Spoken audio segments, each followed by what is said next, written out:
Vamos viendo cómo el gobierno del Frente de Todos va construyendo un esquema represivo completo, tal cual lo hizo durante la dicta blanda, aunque la represión fue muy dura, en la pandemia. La utopía peronista de una comunidad organizada y obediente de la delación pública y la actividad parapolicial sistemática vuelve a surgir cada tanto a través del lanzamiento de globos de ensayo para ver si pueden seguir pisoteando las libertades públicas mientras el ajuste se come el presente y el futuro de nuestro pueblo. No vamos a hablar a esta altura de cómo le afectó al poder durante la pandemia la difusión en redes sociales de noticias e informaciones y de cómo el Estado usó las mismas y el ciberpatrullaje de opositores se transformó en una regla, ya que el tema fue abordado por este medio y denunciadas en tiempo real sus causas y consecuencias. Ya en 2021, mientras se salía de la cuarentena dura, la Argentina se ponía en marcha generando espacios represivos hasta virtuales para combatir fake news en redes sociales. En junio de 2021, el Consejo Económico y Social, encabezado por Gustavo Vélez, daba la bienvenida y blanqueaba por millonésima vez la persecución en redes sociales de todo pensamiento o difusión que el Estado consideraba peligroso para sus intereses en las mismas. Del foro llamado Atrapados en la Red participaron, además de todas las instancias ciberpatrulleras, representantes de Google y Facebook, colaboracionistas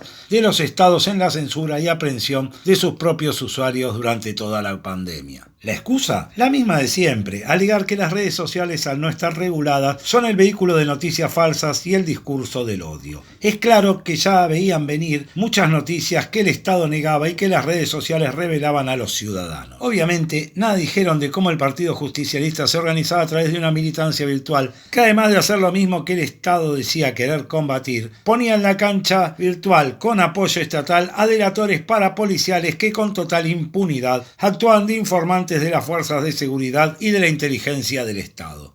En ocasión de estallar el escándalo del Olivos Gate, la prensa paraestatal y la agencia de propaganda Tela retomaron la cuestión. El odio visceral surgió nuevamente. Las estigmatizaciones de quienes piensan distinto simplemente no son vehículos de las mentiras estatales a cambio de prebendas crecían. Se acercaban unas elecciones donde la cosa venía peluda para el gobierno, aún habiéndolas postergado para ver si así salvaban del voto castigo de la población, cansada ya del avasallamiento de todos sus derechos civiles, económicos y sociales. Ya sabemos cuál fue el resultado de eso. El pánico ante el descubrimiento de otra mentira los hizo ponerse más policías que nunca. El 27 de agosto de 2021, la agencia de propaganda estatal Telam salió a difundir un pedido del Papa Francisco exigiendo más regulación contra las falsedades difundidas en las redes sociales. El líder de la iglesia genocida salió al ruedo luego de reunirse con un grupo de inquisidores llamado Red Internacional de Legisladores Católicos. La agencia estatal se colgó de ello, manteniendo en la mentira de los inquisidores y tratando de usarla como control de daños ante la difusión en redes sociales de la foto del presidente riéndose de su pueblo al que tenía encerrado mientras él y sus amigos tenían las calles llenas de tropa homicida y andaban de fiestita en fiestita. Aquí vuelve a aparecer el concepto censor que el Estado argentino ha usado siempre para justificar atropellos y ponerse sobre la sociedad civil, la de defensa del bien común. Algo así como ponernos grilletes para protegernos de nuestro propio pensamiento. El dignatario extranjero destacó en ese sentido que una legislación cuidadosa puede y debe guiar la evolución y la aplicación de la tecnología para el bien común. Insisten. En los días posteriores a la hecatombe electoral del Frente de Todos y tomando nota que más de la tercera parte de los argentinos le dio la espalda a los medios financiados por las bandas que tienen o pugnan por el poder del Estado y se informan a través de redes informáticas, el gobierno puso de nuevo en campaña por minar esa vía de comunicación elegida por el pueblo. Casi como un rezo, la agencia Telam salió a difundir un informe de la empresa Kaspersky, haciendo hincapié en los peligros de las redes. El gobierno reconoce el peligro de no poder controlar el pensamiento de la población, ni aún habiendo militarizado el país como lo hizo durante la cuarentena sucia. Ya muy desesperados por echarle la culpa a cualquier cosa de su debacle en las PASO, la agencia de propaganda Telam salió con una entrevista a uno de sus justificadores seriales para cruzar a Facebook por no parar los discursos del odio, entendiendo por tales a toda expresión popular que no coincida con la prédica del gobierno, al estilo mafioso que caracteriza las amenazas estatales. Refieren que esos discursos se vuelven un boomerang contra Facebook. El objetivo de esto, darle letra a una militancia parapolicial diezmada por la debacle electoral en las PASO.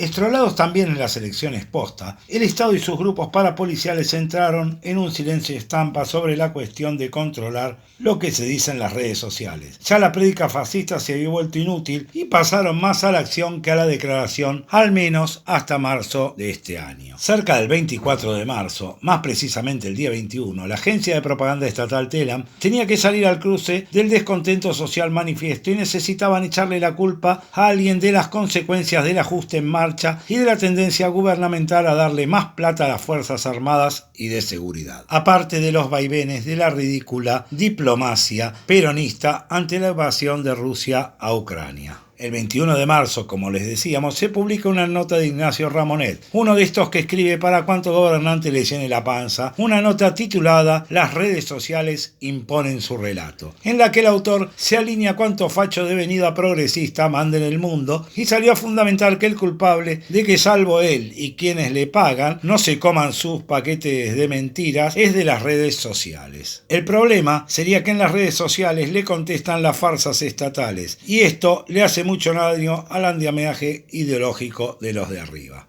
El Estado no quería quedarse mirando cómo los controles que ya ejercen y ejercieron sus ciberpatrulleros no tienen el éxito esperado en amordazar a los civiles, y el 29 de marzo anunció con bombos y platillos el programa Redes para el Bien Común, donde la voz cantante e impulsora del tema era el vigilante estatal Gustavo Vélez. Así las cosas, en un encuentro del Consejo Económico y Social llevado a cabo en el Centro Cultural Néstor Kirchner, retomaba el tema de amordazar a los civiles por su propio bien, o el eufemismo que usan en tal sentido al que le dicen bien común. Insistió Vélez Central Prédica diciendo que estamos trabajando con un estudio pionero que marca y propone un pacto para el uso de las redes sociales y que dejen de intoxicar el espíritu de nuestra democracia. Intoxicar, mandó. La tutela estatal nunca es buena y siempre es punitiva de los civiles, algo que personajes como Vélez, surgidos al amor del menemismo, nunca, pero nunca desprecian utilizar. En la nota de Telam se aclara que el programa no significa un intento de regular las redes sociales, ni de vulnerar la libertad de expresión o avasallar algún derecho constitucional, y su plan de trabajo se caracteriza por la pluralidad de actores y de voces. Telam afirma que la aclaración destacada y en negrita proviene de fuentes oficiales. La aclaración que oscurece está tan traída de los pelos que no se animaron a ponerle un nombre al emisor de la misma.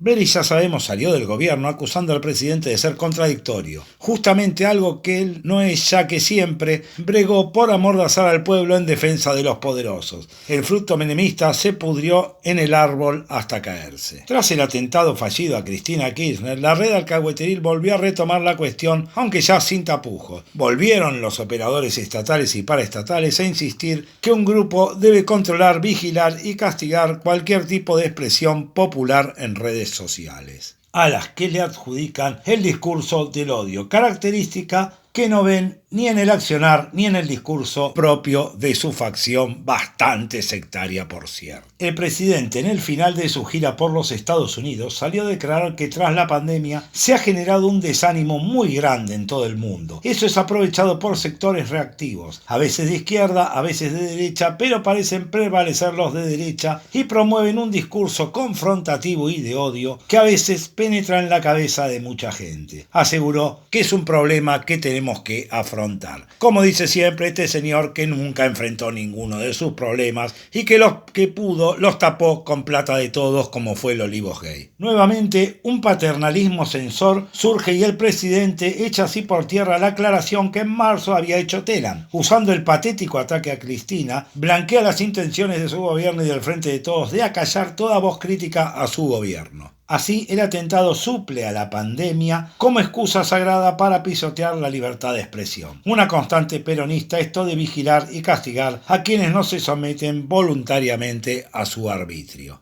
Cuando cerrábamos la pauta sobre esta cuestión, el patético secretario de Derechos Humanos de la Nación, Horacio Pietragala Corti, tuvo una reunión virtual con las autoridades de Twitter para impulsar acciones conjuntas que eviten la proliferación de los discursos del odio. Obviamente, nunca de los propios. El funcionario ofreció colaboración técnica de la Secretaría a su cargo, seguramente a los efectos de la delación, inteligencia y aprehensión de civiles. No pierde su estilo ni el propio de un cargo que es tan contradictorio como una Secretaría de Defensa del Judaísmo del Tercer Reich. El funcionario mantuvo la línea de Estado de que los discursos del odio recrudecieron luego de la pandemia. Traducción. Quiere el Estado argentino aplicar políticas de ciberpatrullaje como en la cuarentena sucia para que un ciudadano, antes de hablar de lo que sea, lo piense dos veces. Lo repetimos y lo reafirmamos. Derechos humanos y Estado son asuntos bastante separados. De Pietragala ya no tenemos más que decir, salvo denunciar las acciones del rol y el perfil que el Estado le ha fijado a su secretaría, que es defender al gobierno de la sociedad civil que, arrogante, parece que su barriga le molesta.